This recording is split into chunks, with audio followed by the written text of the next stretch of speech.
Cet épisode de Coup Critique est une présentation de la Triche Bistro-Ludique à Saint-Eustache. Joignez-vous au groupe Facebook Adventures League et Club de jeux de la Triche et venez jouer à Donjons Dragons ou essayer la grande sélection de jeux de société avec vos amis dans une ambiance des plus chaleureuses. Bonne écoute! Épisode numéro 2, Ghosts of Saltmarsh et Adventures League. Bienvenue au balado Coup Critique.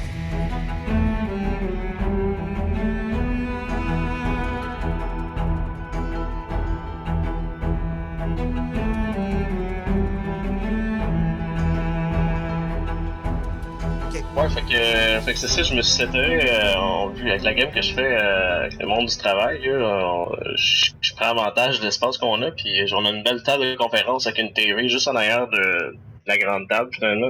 Puis je peux la mettre d'abord être en arrière de moi quand je DM, puis je me sers de Roll20 pour caster les maps, puis les battle maps, ces affaires-là sur la télé, ça nous sauve du temps d'installation, puis c'est le fun de servir de cet espace-là qu'on a déjà pour faire les games, c'est vraiment cool. Fait que dans le fond, tu as ton setup DM sur Roll20 qui te permet de changer les maps, les emmener à des places, faire des reveals de maps, mais il y a quelqu'un d'autre qui gère les tokens. Je me sors dans des joueurs. J'aime ça donner des responsabilités aux joueurs quand je joue, que ce soit c'est la job de tenir l'initiative ou j'ai des petites responsabilités de même. Puis c'est un des joueurs qui va gérer les tokens des joueurs. Puis moi je vais m'occuper du côté DM des choses de mon côté avec le laptop. Ah, c'est cool. C'est quand même cool. Ouais. Fait que bienvenue tout le monde, podcast Coup Critique numéro 2. Yeah! On va peut-être rendre à 6 fans. Ouais. Hey, t'es optimiste, Joe. Ben, ça, c'est incluant nous 4, c'est ça? Attends. On avait 3 la semaine passée, on en a 6. C'est cool. Fait que dans le fond, cette semaine, on a prévu parler d'une couple d'affaires. Mais avant tout, très heureux d'avoir avec nous Eric! Yeah, content d'être là. Désolé d'avoir manqué la semaine passée. Est-ce que tu veux nous expliquer pourquoi tu n'étais pas là? Ben, disons que la semaine était difficile et je me suis ramassé au lit un peu plus tôt que prévu. J'étais pas loin quand je disais que tu dormais. Je dormais. Ouais. Ou j'étais sur le bar. C'est ça. Ben, content d'être là cette semaine. Écoutez, on va avoir du plaisir. Ben, certain. Puis, toujours autour de la table, moi, c'est Francis. On a Joe. Yes. Et Mike. Hello. Donc, c'est ça. Ben, vu que nous, on l'a tout fait puis qu'Éric l'a pas fait, ça serait cool de peut-être t'entendre, Éric, justement, sur toi, sur tes débuts, en fait, avec Dungeons & Dragons. Vu que la dernière fois, on n'a pas arrêté de parler du fait que tu avais initié beaucoup de gens, dont moi, puis que tu étais vraiment un passionné, puis tout ça, no pressure, mais veux-tu nous parler de ça? OK, donc vous avez la barre haute pour moi là, cette semaine. Ouais, c'est ce que je comprends. Ouais. Écoutez, en fait, ça a été du donné au suivant. Puis je vais venir à ce point-là bientôt. Mais moi, ça a commencé vaguement au secondaire dans les années 90, où on jouait pas trop de règles. On avait des livres ici et là, puis on se faisait des maps sur des pads quadrillés, puis on inventait les règles au fur et à mesure plus qu'autre chose. Il n'y avait pas vraiment rien de sérieux dans ce qu'on faisait et d'officiel. Puis par la suite, il y a eu une longue période où j'ai complètement arrêté de jouer. C'était pas quelque chose qui m'intéressait. Je me suis tourné principalement vers les jeux vidéo. Mais jusqu'à tout récemment, en fait, ça fait à peine 1 an et demi, 2 ans, je crois, que ça avait repiqué mon intérêt. J'avais lu un petit peu sur Adventures League à partir de la saison 4 ou 5, si ma mémoire est bonne. Puis Michael, qui est avec nous, qui est un bon ami à moi depuis vraiment longtemps, me demandait si ça me tentait d'aller jouer en magasin à un certain moment. Je me suis créé un personnage sans trop savoir où je m'en allais avec ça. Donc, je me suis créé un cléric, parce que c'est toujours le fun d'un live cléric, c'est toujours apprécié dans un groupe. Je suis allé tenter mon expérience en magasin avec Michael. J'ai bien aimé l'expérience. Puis par la suite, écoutez, ça a vraiment fait boule de neige. J'ai pas vraiment refait de partie avec Mike pendant ce temps-là. Par contre, j'avais commencé à regarder sur la Rive-Nord principalement parce que je demeure à Laval, où je pouvais jouer à des parties. Puis c'est là que je suis tombé sur le groupe Facebook de La Triche, qui est à Saint-Eustache, qui est un des commanditaires, je crois, Francis, pardonne-moi si je me trompe. Puis je regardais sur le groupe Facebook, il y avait quelques parties. Je me suis présenté là sans trop savoir à quoi m'attendre. Puis c'est là que j'ai rencontré Giovanni, qui DMait une partie ce soir-là, ainsi que d'autres gens que je connaissais pas à ce moment-là, qui sont devenus des bons amis à moi. Donc ça a été vraiment le tout début, là, il y a 1 an et demi, 2 ans environ, de Adventurers League pour moi. Puis par la suite, écoutez, ça a déboulé. Là. Ça a été, OK, j'ai commencé à faire à DMA, j'ai joué beaucoup plus, beaucoup trop, en fait. Et par la suite, écoutez, on a rencontré des gens incroyables, dont toi, Francis, qui s'est joint à nous à un certain moment donné. Puis, c'est là où on est présentement.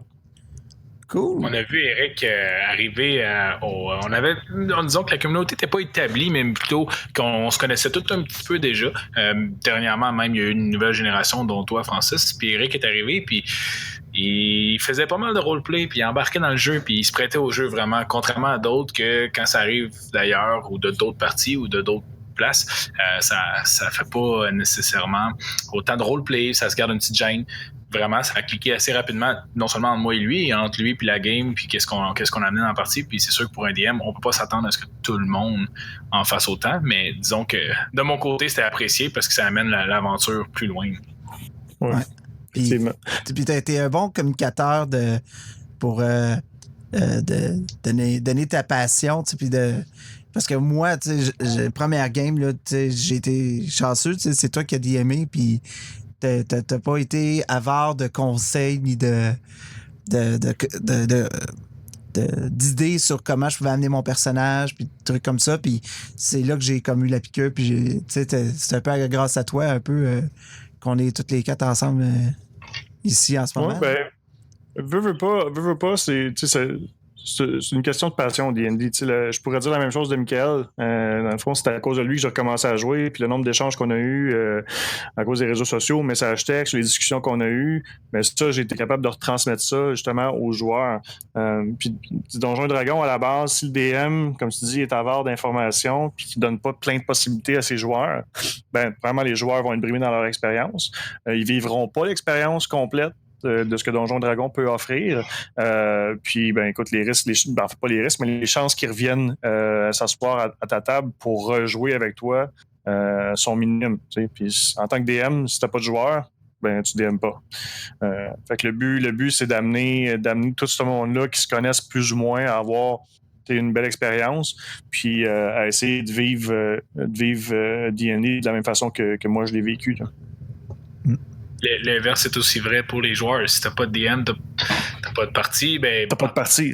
Puis ça revient à ce que je disais, tu m'as bien traité au niveau de participer puis embarquer dans mon aventure. Qu'est-ce que ça fait à ce moment-là? Ça fait que j'ai envie de DM encore. Fait que si on peut développer comme ça d'un bord puis de l'autre, c'est sûr que c'est gagnant.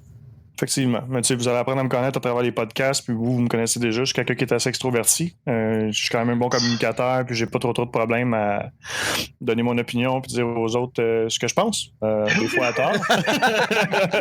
Des fois à tort. Voyons, Francis, ça n'a pas de bon sens. 3, la chicane.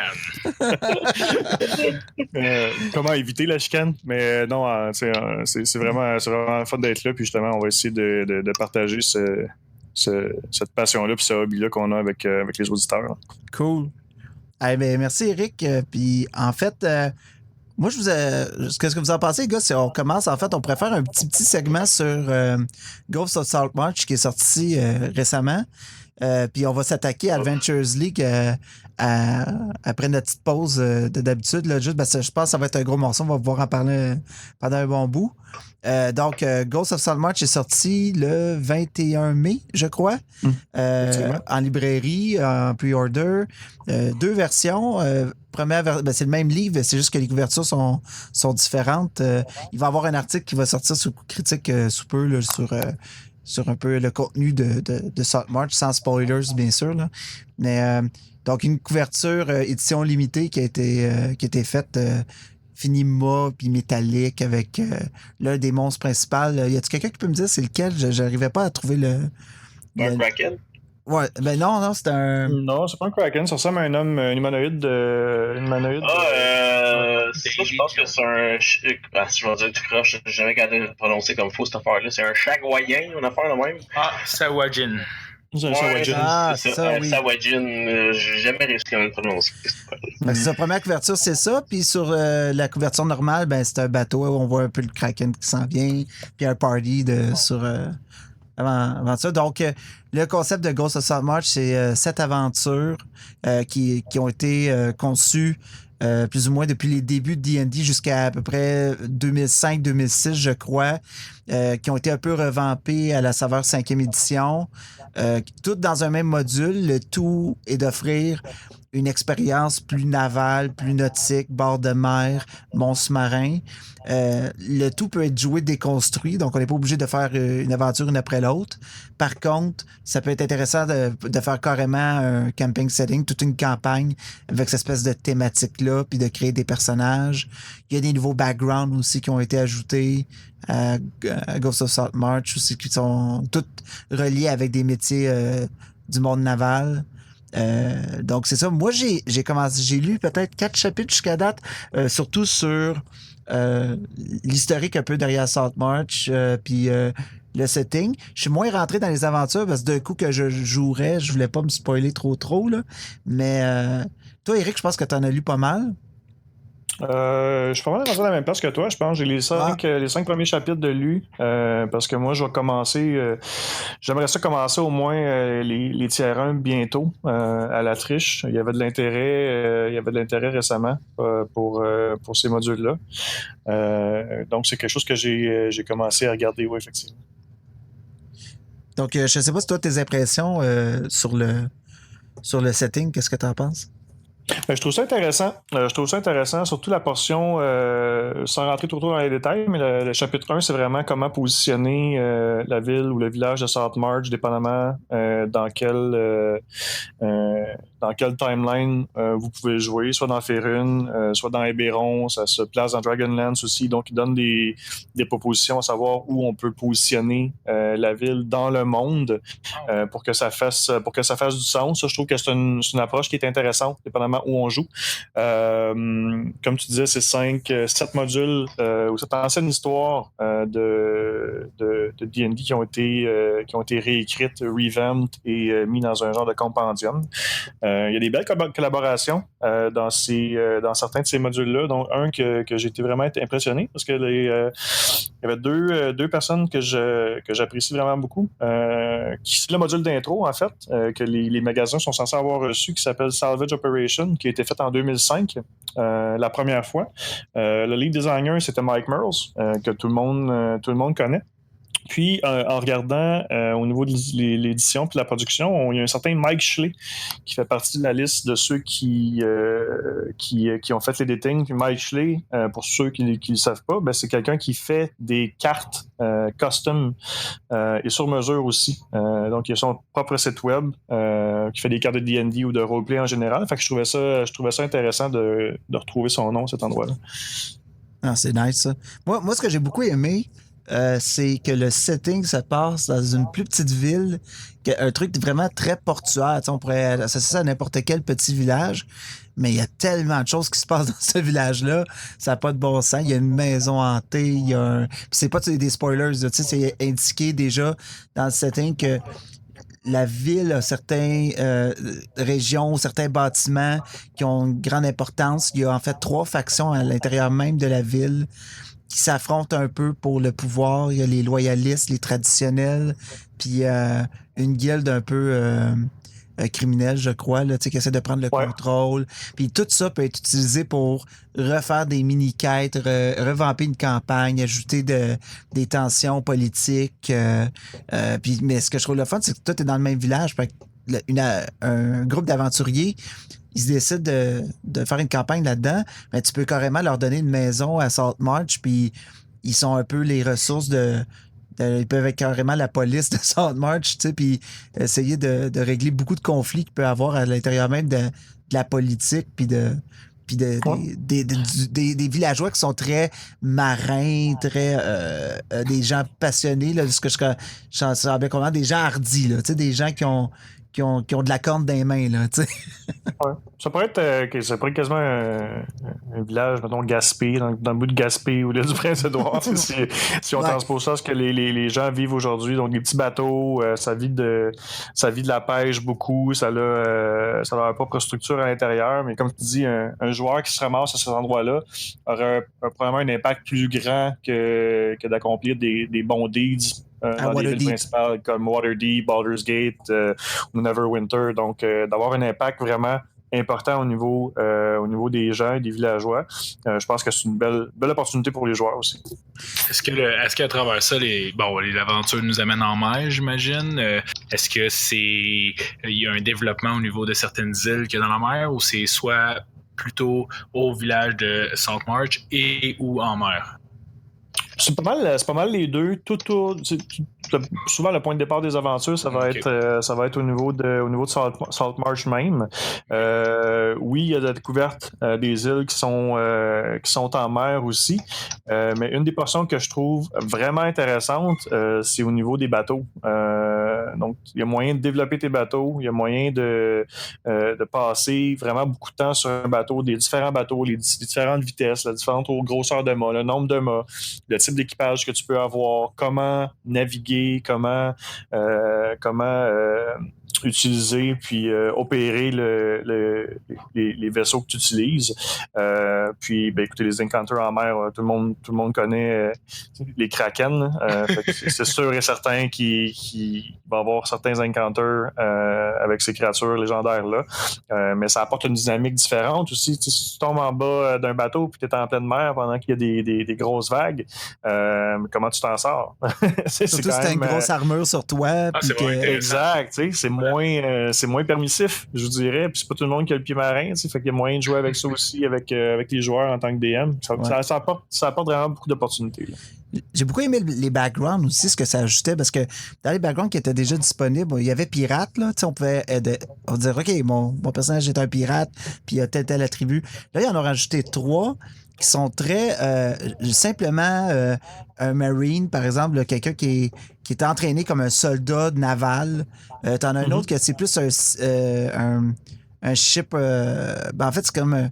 le cook ou l'aide sur le bateau. T'sais, il connaît son bateau, mais il n'est pas nécessairement un fighter, mais ça peut être par exemple le médecin du bateau, un cleric par exemple, là, qui est habitué de faire des voyages navals parce qu'il accompagne d'autres équipages se rendent ailleurs. Puis ça peut être des choses intéressantes pour développer un beau personnage qui jouerait dans ce setting-là. Là. Puis même dans d'autres aventures, là, je trouve. Là. Même le fisherman, c'est quelque chose de vraiment cool. Là. Tu peux vraiment partir avec ton bateau puis aller pêcher puis te faire une business avec ça. Là. Avoir des avantages avec ça. Mais oui, effectivement, c'est 3 backgrounds qui ont rajouté. Sailor existait déjà. Mais Shipwright, je crois que c'est nouveau. Le fisherman, puis... le marine. Ouais. Le Marine, effectivement. C'est un livre qui est quand même assez complet. J'ai bien hâte de le terminer. Mais je pense que ça va être quelque chose d'intéressant. Ouais. Dans les races, dans le fond, qui peuvent être intéressantes ou dans la création de personnages pour ce genre de setting-là, ce que je trouvais intéressant, c'est justement des races qui sont plus dédiées à l'eau, là, comme les Water Genasi, les Tritons, les Sea Elves, toutes des choses qui, par exemple, normalement, on n'aurait peut-être pas pris à cause de, par exemple, en Adventures League, où tu dois considérer ton Player's Handbook, le manuel du joueur, plus une ressource. Ben là, tu fais une race qui est vraiment pertinente. Dans l'eau, qui est attaché. Ouais, c'est ça. Ça peut être. Tu sais, c'est une bonne idée pour commencer justement à être en Adventures League ou un nouveau personnage, puis de dire j'ai déjà un super bon avantage, je respire dans l'eau, moi. Oui, effectivement. J'avais un petit concept de Triton, Cleric of Tempest.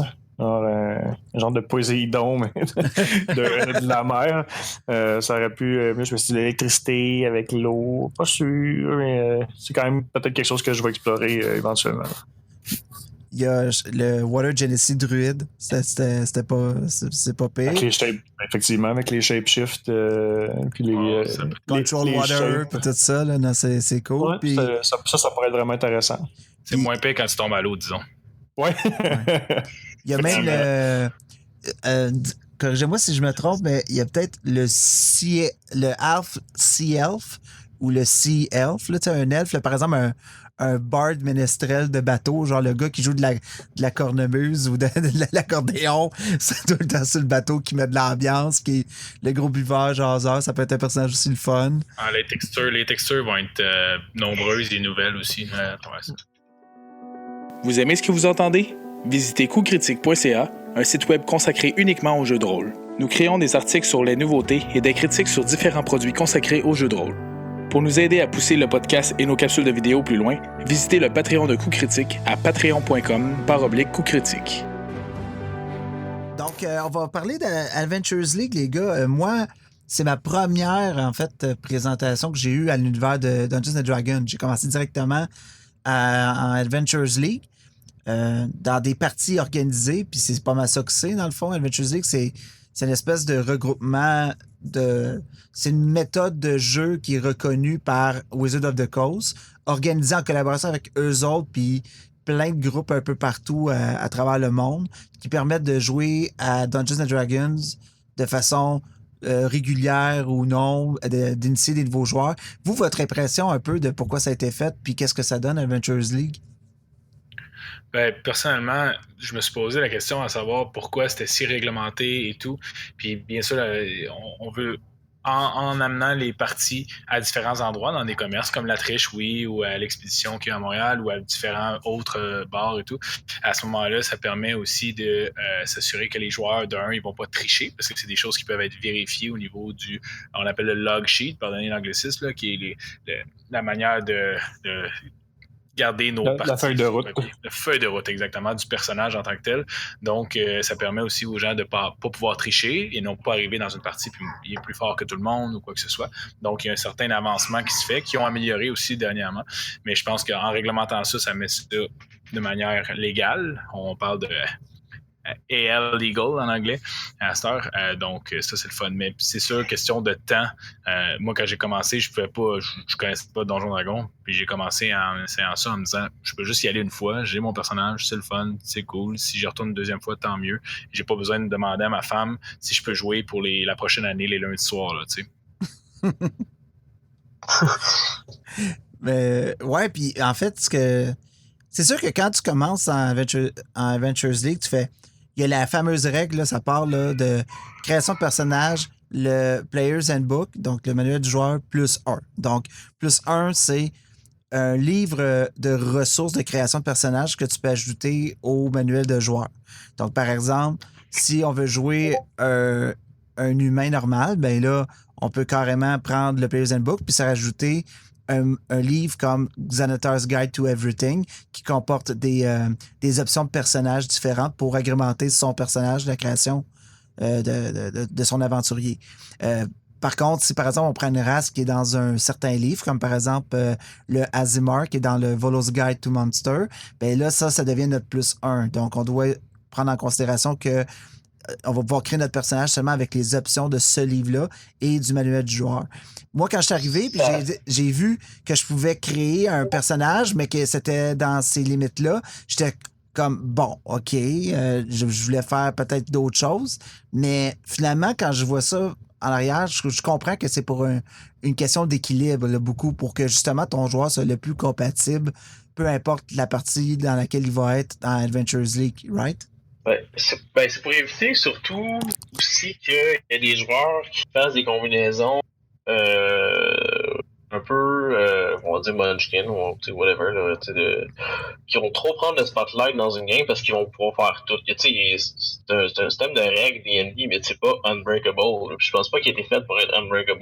Fait que tu peux, en faisant des mix qui sont dans une game homebrew, tu fais ce que tu veux, mais dans un setting où ce que tu veux que ce soit un peu égal, puis que tout le monde ait son spot, puis être capable de shiner dans une partie, il faut que tu limites un peu le nombre de règles qu'un personnage va pouvoir aller chercher puis utiliser, pour laisser des niches à d'autres joueurs, justement.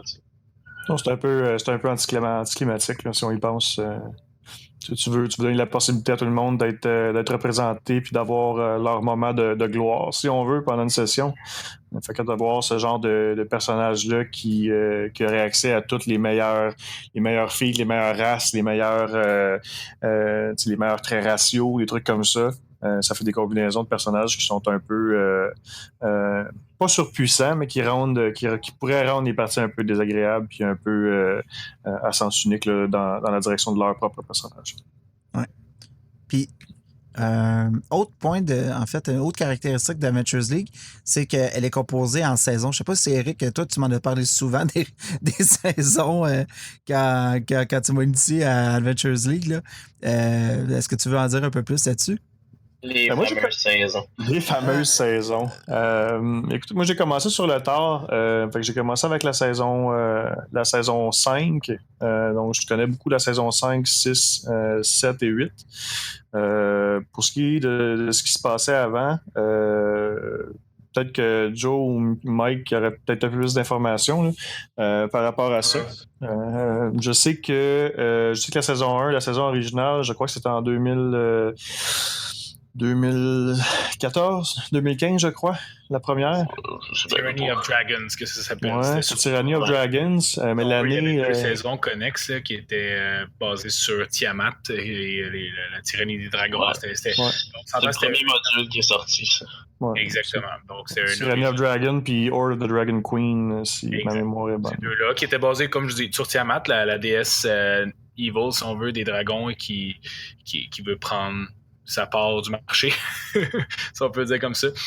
Puis que c'était principalement beaucoup de développement. Je me rappelle avoir joué une partie dans laquelle j'embarquais dans un hardcover pendant une session seulement, puis c'était de la route. Puis il avait fait 3 autres sessions de route avant, puis 3 autres sessions de route après. Fait que c'était vraiment de se rendre à des endroits. À travers ça, il y avait différentes choses qui arrivaient en fonction de la thématique de la saison. Je crois que au niveau du sandboxing, laisser plus de latitude aux joueurs. Je crois que en étant à la première, le premier hardcover, les premiers modules, Adventures League, c'était nouveau à ce moment-là.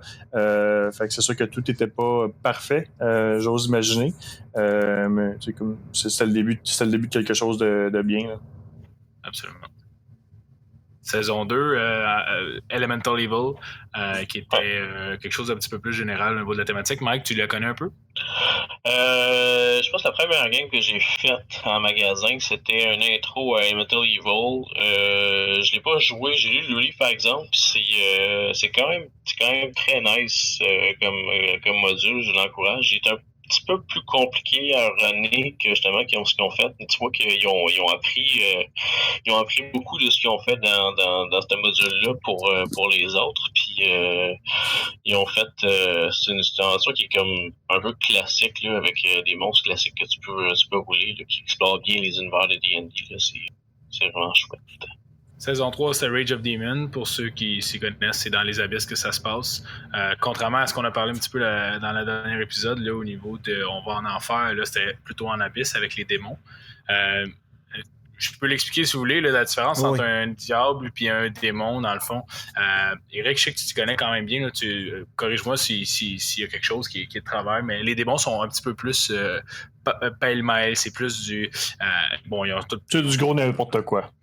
Ils sont désorganisés. Ça se bat pour se battre. Hein. Ouais. Ça enlève rien à leur puissance qui est extrême. Par contre, c'est beaucoup moins de... Tu sais, on parlait de faire des pactes avec le diable au niveau de qu'est-ce qui va arriver avec Avernus. Ben, ça, c'est le contraire. Là. Tu arrives là, puis tu essaies de sauver. C'est déjà donné. C'est encore plus dangereux quasiment. C'est la loi du plus fort, puis survival of the fittest. Chaotic evil, comme on dit. Ouais, effectivement. La saison 4, c'est Curse of Strahd. C'est beaucoup plus vampirique, beaucoup plus est-ce que c'est un peu plus horreur, je dirais, pour en avoir joué? Oui, absolument, surtout avec l'ambiance qu'ils ont donné au module. Moi, j'ai fait tous les modules d'Adventures League de Curse of Strahd sans faire le hardcover. Okay. Puis le DM, encore une fois, Philippe, que je remercie pour les parties qu'il nous a fait. Mais il nous a fait visiter toutes les aventures ensemble d'une main de maître. Puis ça paraissait même pas qu'on changeait de module, dans le fond. Puis l'ambiance c'est vraiment plus finalement c'est gothique là, un peu là. Puis tout ce que tu fais comme tourne au désespoir un peu. Y a pas c'est un monde sans espoir là. Tu te fais saper ton énergie. Puis quand tu joues à la fin, là, j'ai comme, ok, je suis épuisé là, de cet univers-là. Là, faut que mon personnage sorte de là, c'est lourd. Tu sais. Puis, mais c'était le fun d'en changer d'ambiance comme ça. Fait qu'ils ont fait vraiment une belle job avec Ursa Strat aussi. C'était vraiment intéressant à jouer. Ouais, c'est encore considéré comme un des meilleurs modules de la 5e édition. C'est celui avec, je pense, avec la meilleure histoire, en tout cas, qui est plus dramatique un peu aussi. Que les autres là, mais c'est moins heroic fantasy un peu, puis là tu rentres dans quelque chose de peu plus tu sais, des ondes de gris, puis on est loin de Twilight. On est loin de Twilight. Je pense qu'il y a une certaine responsabilité au DM dans cette saison-là, parce que la première aventure que j'ai faite de DM, c'était de cette saison-là. Je l'aurais fait aussi d'ici 2 semaines. Que j'ai ouvert une aventure à la triche pendant 2 semaines. C'est beaucoup de contrôle au DM, de faire attention aussi quelle sorte de joueurs. On parle d'Adventures League, on parle de toutes sortes de personnes qui peuvent venir jouer. Je trouve que dans cette saison-là, pour en avoir lu quelques-unes aventures, il faut faire attention. T'sais, c'est quelque chose qui est de mise de toute façon au niveau de comment tu décris les choses, tout ça. Mais là, c'est vraiment assez intense. Fait que selon qui je vais avoir autour de ma table, il va falloir que j'ajuste pas nécessairement les encounters, pas nécessairement qu'est-ce qui se passe, mais plutôt au niveau de la quantité d'informations qui est donnée puis de la manière que les corps se retrouvent, si on veut. Là. Je trouve que faut avoir une sensibilité à ça, surtout pour cette saison-là. Si je me trompe pas, Mike, c'est assez... Oui. Et la balcon est lancé. Combat. Moi, j'avertis les joueurs de la thématique. J'avertirais plus les joueurs de la thématique plutôt que de changer les descriptions ou de rendre ça moins... Plus les avertir, ouais. Mais tu sais, ça, New D&D, t'es pas obligé de rendre ça violent non plus, les combats, les descriptions, là, puis t'es pas obligé d'en rajouter une couche par-dessus non plus. Ça dépend de ton groupe de joueurs. Il y a des joueurs qui trippent là-dessus, mais personnellement, je sais pas trop en mettre, là. C'est pas nécessaire. Good. On va laisser l'honneur à Eric de parler de la saison 5, je pense. La fameuse saison 5. Ah, ta préférée. Ma préférée. En fait, la saison 5, c'est un peu ce qui m'a lancé dans le monde du DMing. Premièrement, parce que ça a été un cadeau de fête de la part de Mike, le hardcover de Storm King Thunder. C'est comme s'il m'avait vendu de la drogue. J'avais comme porté ton crack. Ouais, j'ai comme dévoré le hardcover. J'ai pas eu la chance de le rouler encore. Par contre, j'ai eu beaucoup d'heures de préparation demi. Puis j'ai 2 groupes intéressés à le faire. Ça risque d'être d'ici la fin de l'année 2019. Sistrad est encore un des bons modules à ce jour, un des bons hardcovers à ce jour. Storm King Thunder est selon moi, de ce que j'ai lu à date, de ceux que j'ai lus, est pas mal celui qui est le plus complet. Les joueurs ont beaucoup de latitude. C'est un gros voyage à travers le nord-ouest de Faerun. Donc, sur la côte des épées, Neverwinter, ça va le Spine of the World, on voit beaucoup les nains, des mines, et ça parle principalement de géants et du chaos qui s'installe au niveau du Hardening, donc l'ordre des géants qui est complètement chamboulé, les différents types de géants qui veulent se battre pour prendre la tête du Hardening puis contrôler les géants. Tant bien, les joueurs sont un peu mêlés à ça, malgré eux, puis de faire vivre cette aventure-là aux joueurs pour le hardcover, c'est quelque chose que j'ai vraiment hâte de faire. Ça me semble être une super belle aventure. En lien à ça aussi, ça a été les premiers modules Adventures League que j'ai roulé aussi. Puis j'en ai roulé du tiers 1, donc de niveau 1 à 5, des modules d'intro. J'ai fait les 4 dernières saisons et encore à ce jour, les 4 premières parties de la saison 5. Donc The Black Road, ensuite Uninvited Guest, Giants Diplomacy, Bad Business in Parnasse. C'est 4 modules qui se suivent extrêmement bien. C'est facile pour les joueurs de s'attacher aux NPC puis de travailler avec entre eux pour les aider. Je trouve que c'est un super beau lore, un super beau timeline pour n'importe qui voudrait commencer, soit à DME ou jouer à AL. Je pense que j'étais tombé dans un super bon temps là, pour la saison 5 d'AL. C'est bien vendu, ça. Je pense qu'on va il va y avoir une hardcover de On vient Storm me King, dire qu'il ne reste plus de copies de Storm King. C'est sold out sur Amazon. Ouais, c'est ça. Déjà, sold out. De toute façon, tu vas la runner, je crois, en hardcover, puis il n'y a personne au monde qui a plus hâte à ça que moi. J'ai déjà mon personnage en tête, j'ai déjà plein d'idées. On attend que ce jour, il faut juste trouver la J'ai plein de pression. Le monde se sont fait faire printer des figurines, ça a peinturé leur bonhomme. T'as ton personnage en tête, j'ai une figurine, motherfucker. C'est n'importe quoi. Mais non, ça va être une belle aventure. Puis je pense que je risque de la faire 2 fois avec deux groupes différents. Donc j'ai vraiment hâte. La saison 6, je peux en parler aussi, mais en fait, la 6, la 7, la 8, je peux vous en parler. La saison 6, en fait, c'était pas une grosse saison. Je sais que Mike a probablement tout fait le hardcover. Je vais te laisser y aller. Pas tout en bout de ligne, parce qu'on a un petit peu bifurqué, parce que c'était... tu sais, c'est pas des mauvais modules, là, Tales, là, ça t'arrange pas, j'embarque, là, Non, vas-y. Et ben, tu sais, nous, on a décidé de recommencer des personnages à elle dans notre groupe du mercredi. Au début de Tales of the Yawning Portal, on disait, ça va être cool, on va explorer les vieux donjons, ça va être nice. Mais on est parti pour le fait juste ça pendant, jusqu'à temps on a fait... on s'est rendu jusqu'à... On a supposé faire Against the Giant, je pense, puis là, on a comme bifurqué, puis j'ai commencé à les faire jouer à Two Mother Nation à la place. Parce qu'on était un peu tanné du... c'est un peu notre faute, là. On a décidé qu'on faisait le guide un peu dans l'ordre, puis c'est juste du Dungeon Crawl, tu sais. Fait que ce qui est pas mauvais, des gros donjons mythiques. C'est des gros donjons, là, tu sais, puis qui prennent des heures, puis il y a moins d'histoire un peu qui est fignolée dans ces modules-là. Fait que c'est souvent, explore une pièce, check la pièce, fouille la pièce. C'est un peu redondant, il y a des pièges, ils sont pas complètement story-esque, là, c'est pas des mauvais modules, puis c'est des modules classiques aussi, fait que je leur enlève rien. Mais c'est des modules que j'irais jouer, tu sais, de façon disparate à la place de les jouer un après les autres, pour les apprécier de la meilleure façon. Parce que c'est le fun de faire ces modules-là, mais pas back-à-back comme on a fait. Fait que ça, c'était un petit peu une erreur.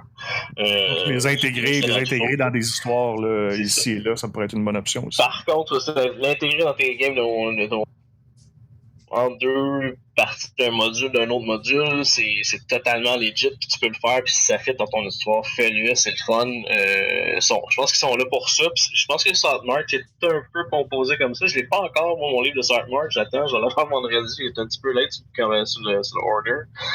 Mais j'ai l'impression que Saltmark est un peu composé comme ça aussi, fait que ça va être un bon module que tu vas pouvoir aller parsemé dans tes campagnes pour faire des trucs marins.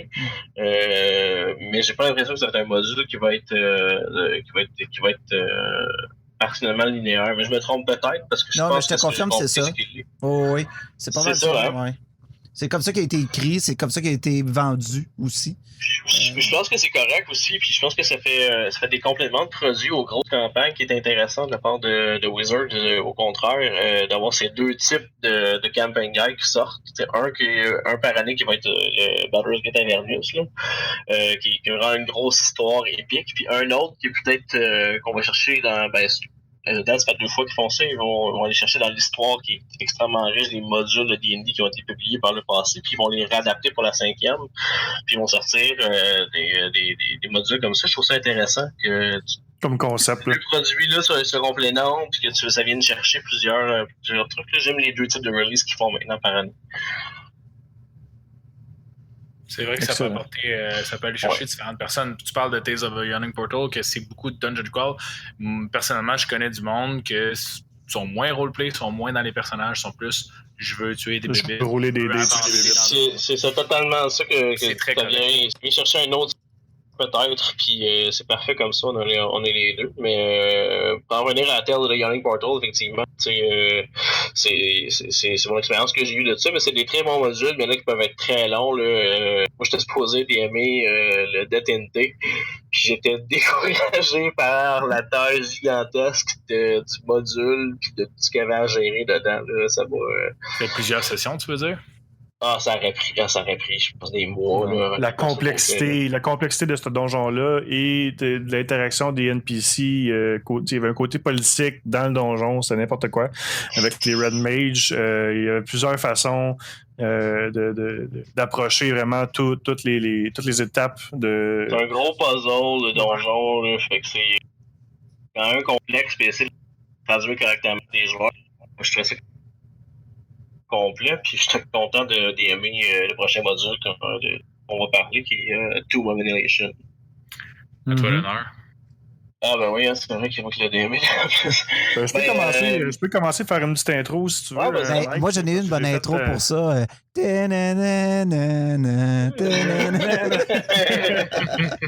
Effectivement. Pour ça? Non, je pense pas. Je me suis pas rendu à même pas à 10 secondes. Je pense qu'on est correct. J'avoue. Écoute, autant Mike le DMé, puis je vais le laisser en parler, autant moi je l'ai joué, ce hardcover-là. Je l'ai complété une fois avec un personnage. Je suis en train de le compléter une deuxième fois avec un deuxième personnage. Puis le niveau de stress, le niveau de sentiment d'urgence que Tomb of Annihilation apporte aux joueurs directement au début du hardcover, ça se garde pendant 20-25 sessions de 3 ou 4 heures environ jusqu'à la fin. C'est incroyable. Autant je suis excité de rouler la saison 5 en Storm King Thunder, autant j'ai eu un plaisir fou à jouer Tomb of Annihilation en hardcover. Puis il y a aussi à DMer les modules complémentaires que je suis en train de faire présentement dans la ville de Paul Yanzaru, dans Adventures League. C'est coloré, c'est riche en histoire, c'est complètement différent des autres types de villes qu'on peut retrouver dans Faerun. Puis je vais laisser Mike poursuivre. Ah, ben, je trouve que t'étais bien parti, en fait. Moi, c'est évidemment le premier module que je connais le plus parce que ça fait deux fois que je DM au complet. J'ai moins fait les modules d'un Adventures, par exemple, mais j'ai fait le gros hardcover. Puis, c'est un module qui est le fun à DMer parce qu'il y a une histoire qui est vraiment intéressante puis qui est assez épique, là. Ça affecte le monde au complet, puis c'est un endroit que tu peux décrire aux joueurs sont intéressés parce que c'est totalement différent de tous les autres modules qu'ils ont fait, tous les autres univers, parce que c'est pas un autre c'est l'impression d'être carrément dans un autre monde de D&D, pourtant t'es sur le même continent que ce que tu jouais avant, mais c'est vraiment dans un autre monde. Puis en tant que DM, là, pour vrai, moi ce que j'ai aimé, là, c'est la variété des choses que tu peux amener autant au niveau des NPC qu'au niveau des monstres que tu vas mettre sur la table. Puis rendu à la fin, là, tu peux jouer avec des monstres iconiques qui sont forts, qui sont le fun. Là, tu jubiles à l'idée que tes joueurs ils tombent dans ton panneau un peu. Là, genre, pouvoir leur faire peur avec ton... je ne vais pas nommer les monstres, je vais aller des punches avec des grosses bébites que tu n'as pas l'opportunité peut-être de DMer souvent. Fait que ça, je trouvais ça intéressant de ce module-là. Ouais. Sans avoir de monstres non plus, d'encounter, c'est un vers la fin du hardcover, il y a moyen de perdre des membres sans se battre. Il y a moyen de perdre des personnages sans rouler de dés. C'est assez... le niveau de stress est quand même assez élevé. C'est quand même raide comme donjon. Il y a des trappes qui peuvent être deadly. C'est pas facile comme module. J'ai tué 2 techniquement joueurs. Ouais, en permanence. Ouais, effectivement. Ouais. Il y a 3 techniquement avec le fight final, là, mais il a pu être résurrecté, mais il était mort aussi. Là. Ouais. Il y a mon barbare que tu te plais à descendre et à rendre inconscient constamment. Non, mais je l'ai pas encore tué, lui. Ça s'en vient. Ça s'en vient. The DM Mercy. I see you. Moi, je connais la saison 8. Ouais, je connais la saison 8 aussi parce que c'est ce que je roule présentement. Mais si tu veux y aller, Francis, vu que c'est pas le même. Je vais y aller très brièvement pour en avoir joué un peu. C'est Eric qui l'a DMé à la triche avec. Ça a été mon introduction à Dungeons and Dragons. Dans le fond, ça s'appuie sur Waterdeep Dragon Heist, en fait, le hardcover. Donc, toutes les mini-aventures se passent plus ou moins en lien avec la ville de Waterdeep. Donc, des aventures qui sont complémentaires, dans le fond, au hardcover, qui est très populaire encore. Là, il y a beaucoup de monde qui l'aime beaucoup, je crois, Waterdeep Dragon Heist, qui est un bon module. Puis dans le fond, c'est ce que je trouve intéressant là-dedans, c'est que ça donne...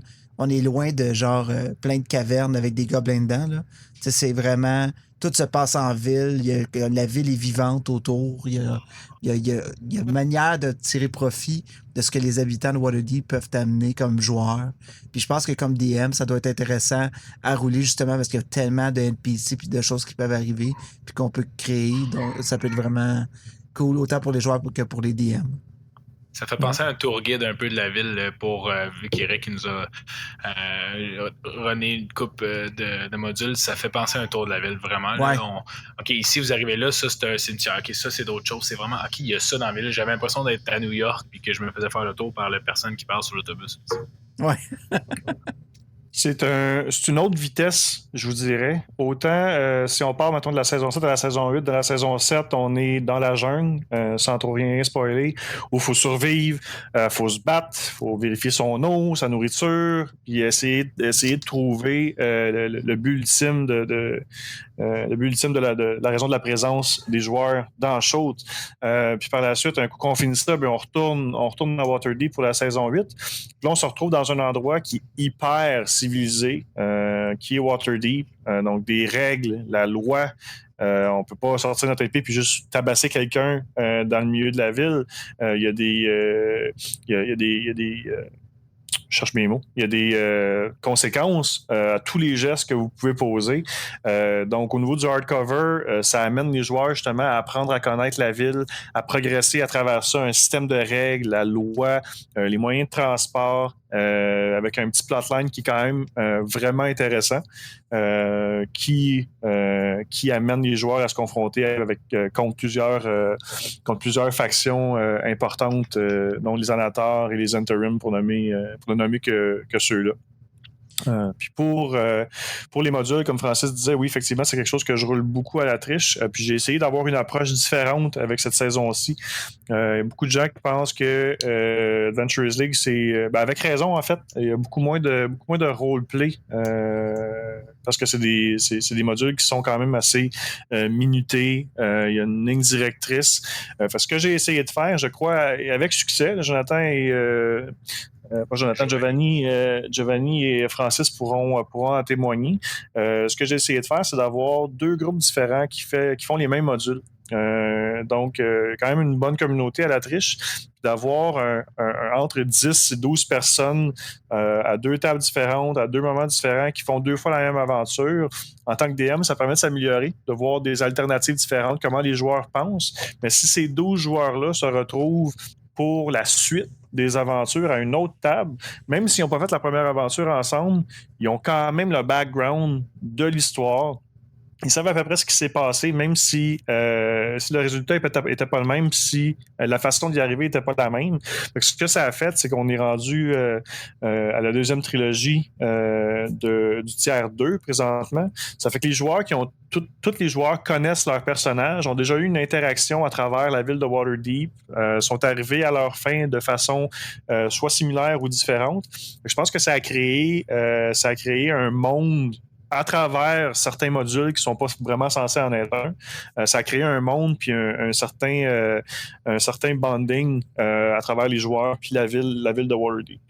Oui. Puis, petite note, c'est que justement, cette saison-là, c'est encore celle qui est effective en ce moment, jusqu'en août, je crois. Donc, avant que la saison 9 arrive. Puis, il y a probablement que, étant donné la sortie de Descent, Baldur's Gate, de Descent in Avernus va sortir septembre, on peut s'attendre que la saison 9 va tourner autour du nouveau hardcover Wizard of the Coast. Donc, pour l'instant, si les gens nous écoutent et qui veulent jouer justement à une saison, ben c'est celle-là qui est en ce moment. Elle est super bonne, elle vaut la peine. Il y a plein de bars un peu partout au Québec qui offrent des soirées de jeux Adventures League. Vous pouvez faire des recherches, consulter ou en partir une vous-même, dans le fond, dans un bar de jeux. Puis si vous voulez rentrer dans le moule, puis peut-être s'enligner, peut-être plus justement les avantages de jouer en Adventures League parce que si vous faites du homebrew à la maison, ça peut être vraiment le fun. Vous avez votre petit groupe de cercle d'amis serré. Vous avez un background, une histoire que vous avez créée tous ensemble comme groupe d'aventuriers. Mais ce que je trouve, moi, un de mes gros avantages de ça, c'est que j'ai rencontré énormément de gens différents juste en jouant à la même place, mais sur des aventures différentes, avec différents niveaux, avec des nouveaux comme des anciens. Puis j'ai toujours sorti d'une session en apprenant quelque chose de nouveau ou en me faisant un contact de nouveau, puis de pouvoir partager cette passion-là. C'est vraiment une grosse passe là, genre pour jouer le plus souvent à D&D jusqu'à la limite que toi, tu peux jouer et avec le plus de gens différents. C'est vrai, ça amène cette opportunité-là. Autant que l'inverse, là, dans le fond, la version joueur peut t'amener à être DM aussi, sans devoir créer une map et créer des NPC. Tu n'as pas besoin de tout faire ça ou encore de runner quelque chose qui est régulier. Tu peux être DM juste une fois, tu vas l'essayer, tu runs le module pour 3 heures. Idéalement, tu as 1 ou 2 joueurs d'expérience à la table qui vont t'aider. T'en es la preuve, tu essaies de DM, puis ça va très bien avec nous autour. Fait qu'on est là pour t'épauler, puis on comprend ce que tu vis. Donc, ça peut amener ça. Ce qui est intéressant, ça, je trouve, avec Adventures League, c'est être DM, il y a des... C'est pas tout le temps facile, puis de qui va vouloir préparer une partie, moi je veux juste aller jouer. Mais il y a des récompenses à travers ça. J'en parlais avec Eric aujourd'hui, c'est que ça va t'amener de l'expérience et de l'art aussi pour tes personnages que tu peux amener plus haut après ça. Donc au moins il y a une récompense donnée à ça et non pas juste faut que t'aimes ça ou non. Fait qu'au moins ça encourage un petit peu plus de DM, donc à ce moment-là il y a plus de chances d'avoir de parties. Moi de mon côté, je trouve que c'est la flexibilité. Dans le sens que avoir une partie homebrew à la maison, sidulée, tu dis OK, on est tout le temps le même groupe, une fois par semaine, une fois par 2 semaines dans la majorité des cas. On se rejoint ensemble, on fait un 4, un 5 heures, une journée donnée. Du côté Adventures League, quand tu restes dans un endroit qui est assez urbain, avec plusieurs bars, plusieurs boutiques ludiques qui permettent Adventures League, c'est possible de OK, finalement ce soir, moi je suis libre, un exemple, puis je me cherche une partie. Il y a plusieurs groupes Facebook qui existent, il y a plusieurs applications qui permettent d'organiser des parties, un peu comme Meetup. Tu peux regarder. OK, moi, j'ai goût de jouer une partie ce soir. Y a-tu du tiers 1, tiers 2, tiers 3, tiers 4? C'est à quel endroit? Est-ce que je peux m'y rendre? Tu t'inscris et tu joues. C'est aussi simple que ça. Je pense que l'accessibilité d'AL est super importante, autant pour les nouveaux joueurs ou ceux qui ont besoin de leur petit fixe une fois de temps en temps. Si je parle de mon expérience, moi, comme nouveau DM, là, j'embarque. Comment ça fonctionne? Ben, c'est qu'il y a des aventures qui sont écrites qu'on peut trouver sur DM's Guild, par exemple. Donc, on peut les acheter ou en télécharger des gratuites. On le run, puis normalement, la durée de temps est inscrite dedans, tout ça. C'est vraiment très bien construit, une aventure Adventures League. Là. C'est segmenté en parties avec les Adventure Hooks, là, les amorces d'aventure sont bien exploitées, sont bien ficelées pour permettre à n'importe qui de prendre une aventure puis de pouvoir partir. Là. Tout est compris là-dedans. Le glossaire des monstres, là, Ouais. les différentes...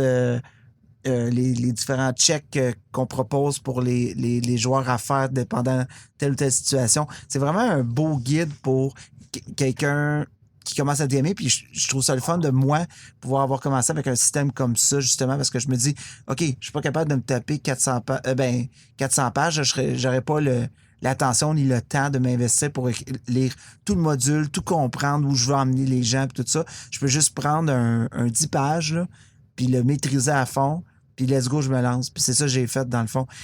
En ce moment, je roule Lost Mine of Endeavor, qui est pas techniquement un module Adventures League, mais qui est considéré comme une option d'aventure qu'on peut mettre dans le système Adventures League. Puis il est un peu construit comme ça, je trouve, ce module-là. On dirait qu'ils se sont appuyés beaucoup de ce qu'ils avaient appris en termes de construction de petites parties. Là. Puis c'est ça, là, je prépare du contenu qui a été créé aussi par la communauté. Ben, ça, c'est aussi un autre aspect super intéressant. C'est que la communauté de gens qui écrivent des aventures peuvent maintenant peuvent maintenant proposer leurs propres aventures tant qu'ils sont approuvés à un auditoire, puis que justement, ils peuvent se faire entendre, puis ça peut donner des choses intéressantes pour des nouveaux joueurs, dans le fond. Là. Des options supplémentaires, effectivement. Puis ça donne pourquoi vouloir limiter la création de modules à ceux qui travaillent à Wizard of the Coast. Je pense que d'ouvrir ces portes-là, à tous les esprits qui se trouvent dans le monde, qui sont intéressés de créer des aventures, de les faire approuver, je pense que ça donne du jus à Wizard of the Coast aussi. Oui, parce qu'après, ils peuvent voir des tangentes, dans le fond, de qu'est-ce que le monde a downloadé, qu'est-ce que le monde a le plus aimé. Puis, OK, ça a l'air intéressant, on pourrait peut-être partir là-dessus. Ouais. Fait que je pense qu'en fait, on va terminer là-dessus, cet épisode-là. Donc, merci. Oui, parce qu'on pourrait encore continuer longtemps. On risque d'en reparler. J'ai quelques petits sujets que j'aimerais ramener, des expériences que j'ai vécues nouvelles dernièrement au niveau Adventures League, ce qu'on appelle les épiques. Donc, c'est quelque chose qu'on pourrait discuter aussi. Hey, on se garde ça pour le prochain épisode. On recommence avec ça. On commence avec ça. On commence pas ça tout de suite, parce qu'on va finir plus tard. Sur la note, comme la semaine passée, Francis, sur la note, parce que je pense que c'est en bas pour terminer, qu'est-ce qu'on a fait un peu cette semaine, tout ça, là, je tiens à dire que j'ai fait un beau cadeau à mes joueurs cette semaine dans ma campagne à maison, que j'ai engagé un artiste, puis j'ai fait dessiner chacun de leurs personnages dans lequel leur type de personnage est représenté, leur équipement, un peu tout ça. Puis je pense que ça a été une belle surprise. Je pense qu'Éric est un de ceux qui peut en parler, justement. Je pense que c'était bien. Oui, c'était une belle surprise pour eux. Moi, j'ai fait un petit comeback en tant que NPC, une petite apparition surprise pour aller revoir les joueurs. Donc, on a créé un personnage qui était peintre, en fait, qui permettait d'amener justement cette fresque-là que Giovanni avait fait faire par un vrai artiste. Fait que ça manquait de roleplay dans sa partie, donc c'est pour ça qu'il m'a rappelé.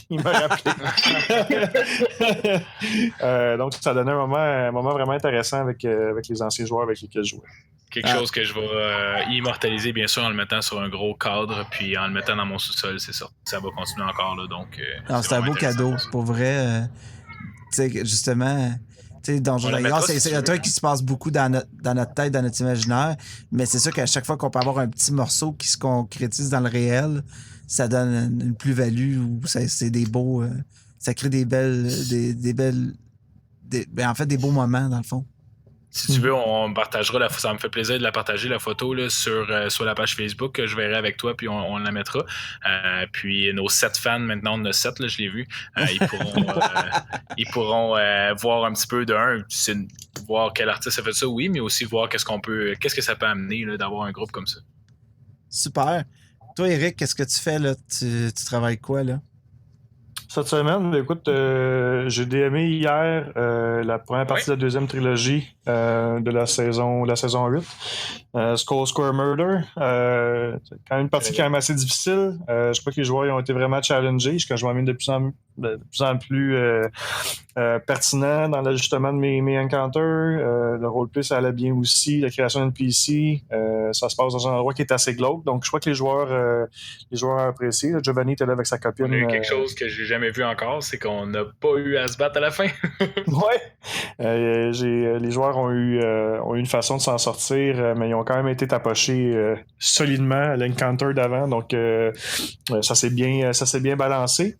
On a une partie, je crois qu'on a une partie mercredi. Giovanni roule un module. Puis jeudi, une partie de la saison 7 entière 1 encore. Là, je complète la première trilogie avec les nouveaux joueurs principalement. Ah, c'est cool. Puis toi, Mike? Moi, cette semaine, j'ai qu'une seule partie. Non, c'est pas vrai, j'ai tellement de mentir. J'ai pas juste une partie. Je DM demain mes collègue de travail à Lost Mine of Fenelver. Et mercredi, je joue au jeu de rôle de Warhammer 40K qui est Black Crusade qu'on fait. C'est un autre projet de jeu de rôle qu'on fait qui est externe à D&D, mais qui fait quand même des jeux de rôle qui sont le fun à explorer. Il faudra explorer ça, Warhammer, ensemble, bientôt aussi pour le podcast. De mon côté, ben, je me prépare encore mentalement à voir mourir mon premier personnage de D&D. Ça, je te réserve peut-être des surprises mercredi. Sinon, je suis dans la lecture de mes 2 aventures de CCC pour Adventures League. Je prépare CCC Glip 01 et Glip 02. D'un coup que ça va super bien. Ce que j'aime de cette aventure-là, c'est que c'est un module qui, justement, propose une approche différente vis-à-vis les fameux monstres qu'on se dépêche de tuer. Tu sais, j'amène les personnages vers un endroit qui est beaucoup plus... qui est géré de façon ordonnée par des hobgoblins, tu sais, puis c'est de savoir où est-ce qu'il est le monstre là-dedans, tu sais, où j'ai hâte de voir ce que les aventuriers vont décider de faire, dans le fond. Ils vont tout tuer. Ouais, ça risque d'aller mal s'ils décident de faire ça. S'ils feront pas, qu'est-ce que t'espères qu'ils font? Ça arrive jamais. Ils vont tout tuer. Oh, bouh! C'est tous des hobgoblins. Ils ont tous méchants. Ouais. Bon, ben merci beaucoup tout le monde. Merci Eric, Mike, Joe. Puis on se revoit la semaine prochaine pour un autre épisode de Coup Critique. Excellent. Merci.